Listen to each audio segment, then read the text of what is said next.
Manifesting in real life looks much different than the curated, perfectly color toned, edited pictures of Instagram.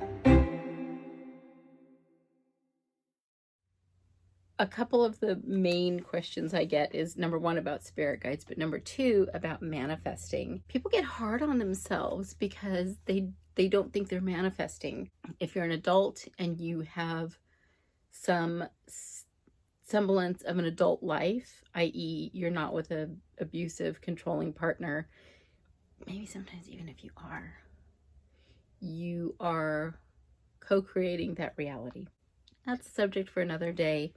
So what we're talking about today is what manifesting looks like on Instagram versus what manifesting looks like in real life. For me, there's my vision board, which is always really fantastic. And then there's the scope of what's realistic for me right now. My vision board has, these beautiful, perfectly restored old, Victorian homes, and I don't know, some massive luxury SUV and trips to, Tahiti or Bali or whatever. That's not really the scope of my reality right now. And even the house I live in was on the very outskirts of what the scope of my reality was when I got this house. At the time, my marriage was coming apart. I was about to be single momming with 5 kids, 4 dogs, 20-something chickens, a pig, and just finding a house to rent that someone would rent to me. I mean, I realized I was going to probably have to rehome, at the very least, all my chickens, possibly my pig. The dogs, there was no way I was going to rehome them. It just seemed at the very edge of what was possible for me then. I didn't have a bunch of money. I didn't have money for a deposit, certainly not pet deposits. I wrote down what I needed, and I just opened my gaze to look at everything. I went on, the marketplace. I looked at all newspapers. I would pick up little newspapers in each town and search the ads. And of course, I thought if I look on the outskirts of town, or if I look kind of in the country, I probably have a better chance of finding something that allows animals. I did. I found an ad, and the house was on an acre. I thought, okay, perfect. It didn't say anything about no pets, just said what the rent was, which was way above what I really wanted to pay, but was absolutely reasonable for rents in the area at that time. So I came to look at it, and it was fine. I mean, it's kind of like the fixer-upper version of my Pinterest house. It has a wraparound porch, it's on an acre, it has old trees, tick, tick, tick, checked off all the boxes. But I felt like the rent he was asking was too much for the condition of the house. I didn't want to rent a fixer-upper that I had to pay that much rent and fix up. And then the icing on the cake, he didn't want dogs because he had had tenants in the past that tore up the house, and he just didn't want that going on. And so I was like, okay, well, then it's a no-go for me. Thank you very much. And I started to leave. And he said, I'm going to sell this house someday. We're going to owner finance it. And I said, well, when you get to that point, give me a call. I'd love to talk about it. And the next day, his wife messaged me and asked if I was serious about being interested in buying the house. I must have channeled some real estate god, because I said, yes, I would be, depending on what the terms are. So we came to look at the house. They told me how much they wanted for it, which I thought was a hell of a deal. It was much less than I thought it was going to be. I said, okay, well, figure out what your terms are. I figured out what my terms, what I would feel comfortable with. He figured out what his were. And of course, it was far away. It was a big difference. Again, on the very outskirts of the scope of what was realistic for me. Like, I didn't even have money for a deposit if I were going to rent. And now this person is asking for a down payment. And I don't know how many of you have bought houses, but generally they want about 20% down. And if it's an owner finance situation, sometimes they want even more than that. So I just kept holding the vision of, maybe this is my house. Maybe this is my house. And when the man finally got back to me with what he wanted $5,000 down, which is nothing. Nothing. I mean, it's a lot to me, but it was nothing. When you're buying a house, that's nothing. That's the closing costs. I said, okay, well, I'll see what I can do. I mean, I'm making 18 bucks an hour. How am I going to pull this off? There's this little gifting trick that I learned. It's from a book called The Secret of Multiplied Money.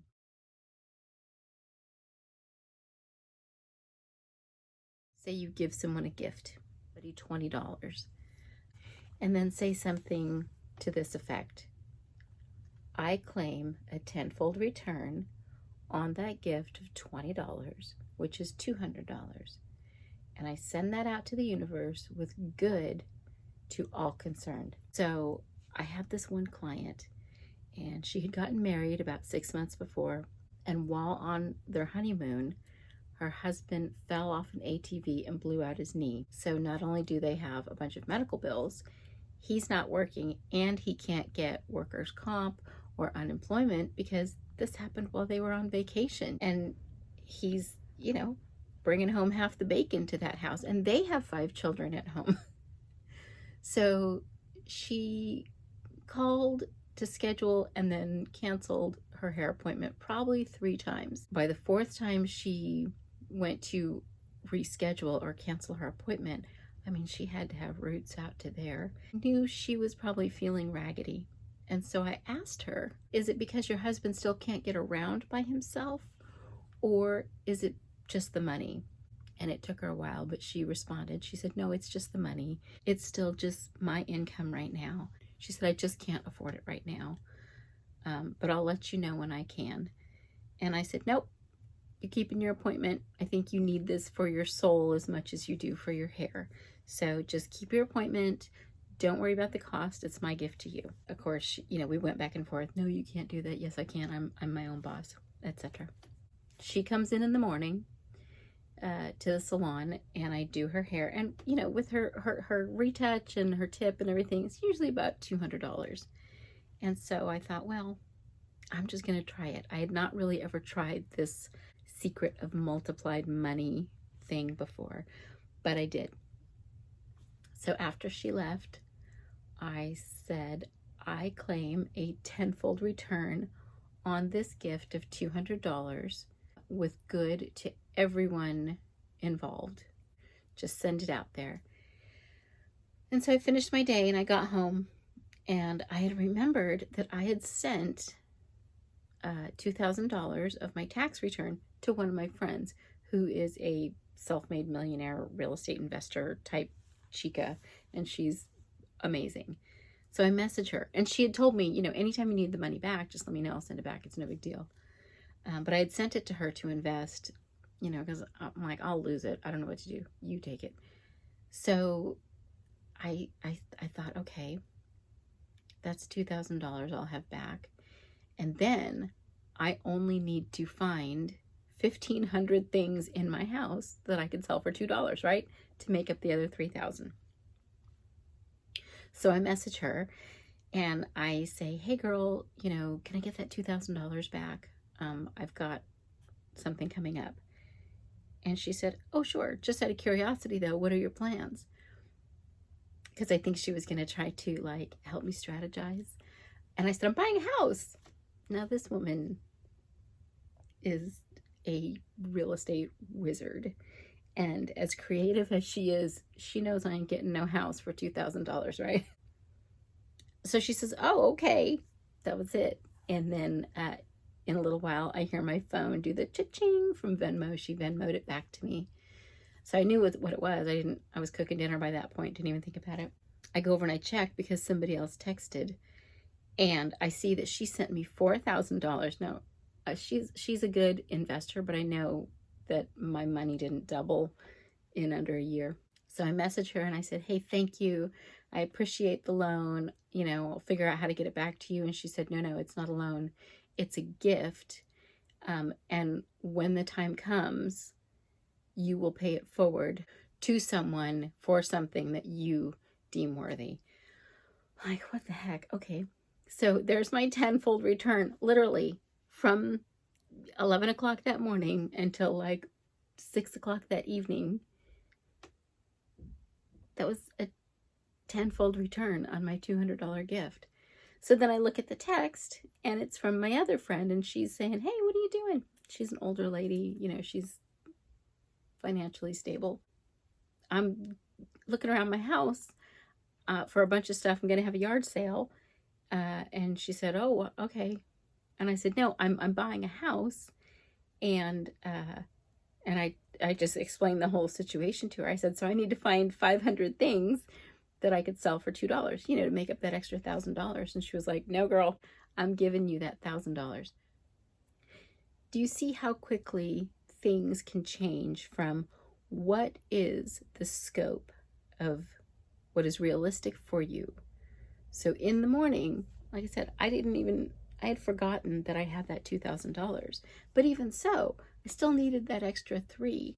And while it was two really great friends who provided that extra money to me, I still consider that a manifestation because I didn't ask them for it. And even if I had, I would have had to have paid it back. But they just supplied it to me. The universe, God, whatever you want to call the source of all, supplied that $3,000 to me through people literally within 24 hours of trying to figure out how this money was going to come to me. I had it. I mean, and it was, you know, really in the bulk of like 7 hours, that money came to me. And so I bought the house. It is the before picture of my Pinterest dream house.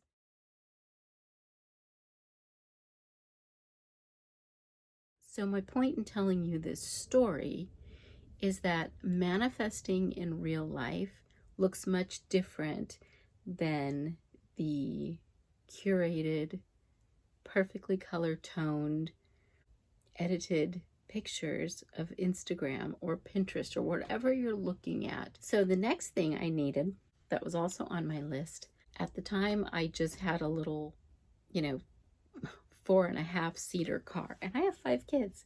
So if I'm driving, that leaves 3.5 seats. And so going anywhere was really hard.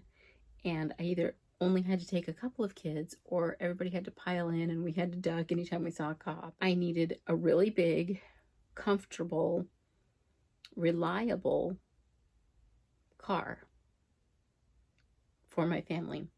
And I had a budget of $3,000. I don't know if y'all have tried to buy used cars lately, but that ain't happening. That is not happening. And so I just held that vision. I had cut out the pictures and even sketched in my vision schedule planner book. And I thought, I know it's ridiculous. I mean, I'm looking everywhere and I'm resourceful. I look in all the places, just like when I was looking for the house. I look on the marketplace. I look on Craigslist. I look in all the little local papers. Word of mouth is another way. I mean, I was finding cars like 4,500. So I thought I could probably talk them down to 4. I don't know where I was going to come up with the 1,000 between what I had and what they wanted. That's where the manifesting comes in. I just held that vision of what I wanted for my family and just continued to look. I followed every lead. I looked for all the clues, and I drove a lot of really crappy cars. I took a lot of really scary cars on test drives. And then finally one popped up on Marketplace. It was $3,800. And I thought, oh, if I can talk him down a little, that's even closer. I get there, and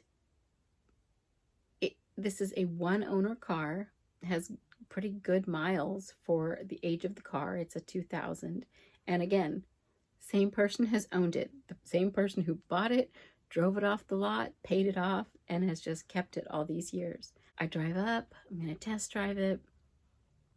And I don't know if it was because the guy saw all my kids piled in the car. I don't know what the deal was. But after we drove, oh, and the windshield was cracked. And it had some rust stains on it, but you know, that doesn't affect how it drives. It drives fine. Get back from the test drive, and I ask, so what's your best? You know, what's your best offer? And he's like, I don't know. What do you got? What's your best offer? And I said, I don't want to insult you. And he said, how about $2,800? Now, I've already driven the car. I know it drives fine. I know it's nice inside. It's a one-owner car. And so I'm thinking, well, that sounds nice. I could do that. Gotta have that poker face all the time. I mean, seriously, $2,800? What? That gives me enough to buy the car and get it registered. It's a really big deal. That is in my $3,000 budget. And so I bought a 2000 Ford Excursion. She's like a metallic green color, and we call her the Brontosaurus. And she literally is everything I needed and wanted. Someday, maybe, would I really like to have a brand new Yukon XL? I don't know. I think I would, because they're so luscious and beautiful, but my kids are feral, and they would have that thing looking like a raccoon nest in no time at all. And also, there's the payment, and then my insurance goes up, and that's just all stuff I don't really want to deal with. And also, a brand new Yukon, I'm not going to take that to the beach, and I'm not going to pile the dogs in it. The scope of my reality right now is that a 2000 Ford Excursion that has a little rust on it is perfect for my family. I don't have payments, my insurance is not crazy, and we can pile all the kids and dogs in it and go to the beach. And that is, for me, a perfect manifestation. Something that's really important in manifesting is kind of the same thing that's important in the rest of life. Don't look at someone's Instagram feed. You know, don't look at all these influencers and start comparing your life to that. Because number one, who the hell knows what their real life looks like? Number two, comparison is the thief of joy. So just don't do it. So this morning I was watching Danica Patrick. Her channel is called Pretty Intense. I love so much of her content. But today she had on, her guest was Dr. John Deloney. I don't know. I've never heard of him. Really interesting guy, super realistic. And he was talking about when he and his wife first got together, and, you know, and they had school debt to pay off, and then they started having kids, and it was all this stuff. And what he said, something, make peace with your Corolla era and your used car era. Make peace with that. Is it where you want to be farther down the road? No, but make peace with it now, because that 2005 Corolla that gets you to your paycheck to paycheck 9 to 5 is the beginning of the manifestation. And also, if you're just learning how to manifest, or if you are just coming to the realization that it's even possible, before you get overwhelmed looking at all of this stuff on social media and about, you know, manifesting your dream life, what is your dream life? Because right now, living in a 1938 farmhouse fixer-upper with a 24-year-old car in the driveway that is solid and has no payments, That is my dream life. That is my dream life. I am living my dream life.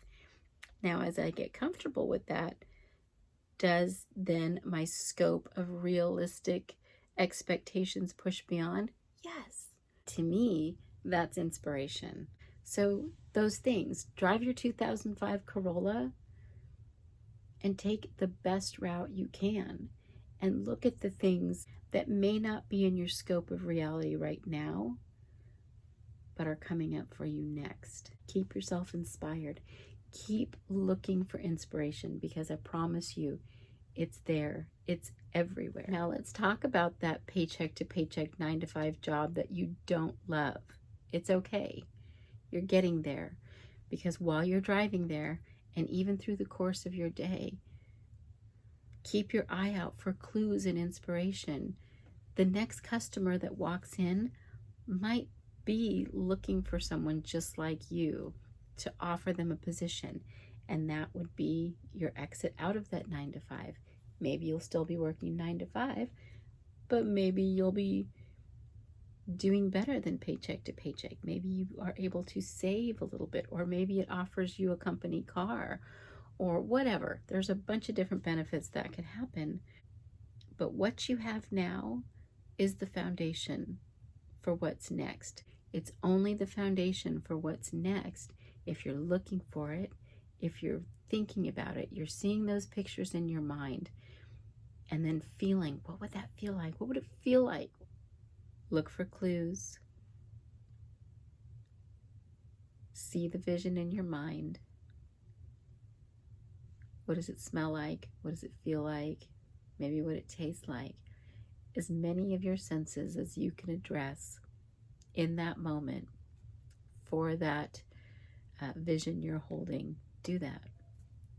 And then here's another little key. Once you're there, once you have the thing that you're visioning, what do you do next? Like if I had that 2024 Yukon XL, what would I do next? You know what I'd probably do?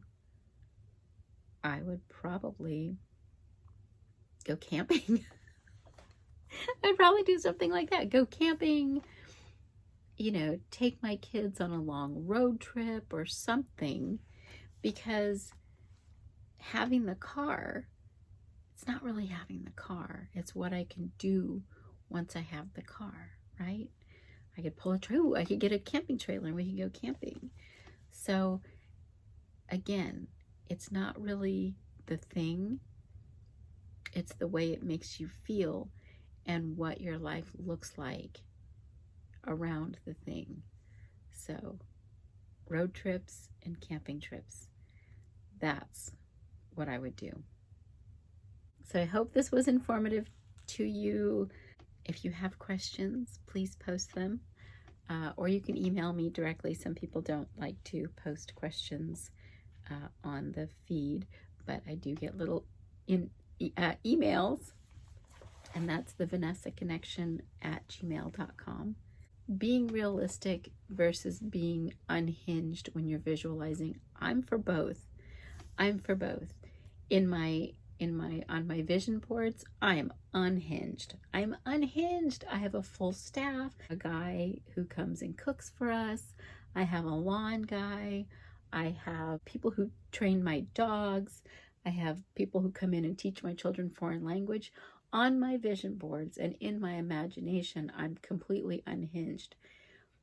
But the reality is what is the scope of what's realistic for me now, and then build on that. So I hope this was informative to you. And again, if you have any questions, let me know. I'm always happy to answer from, whatever experience I have that can be helpful to you. And I think we should just make this the best, most dragoniest, most manifesting year ever. Yeah? You want to do that? Because I want to do that. Let's be unhinged.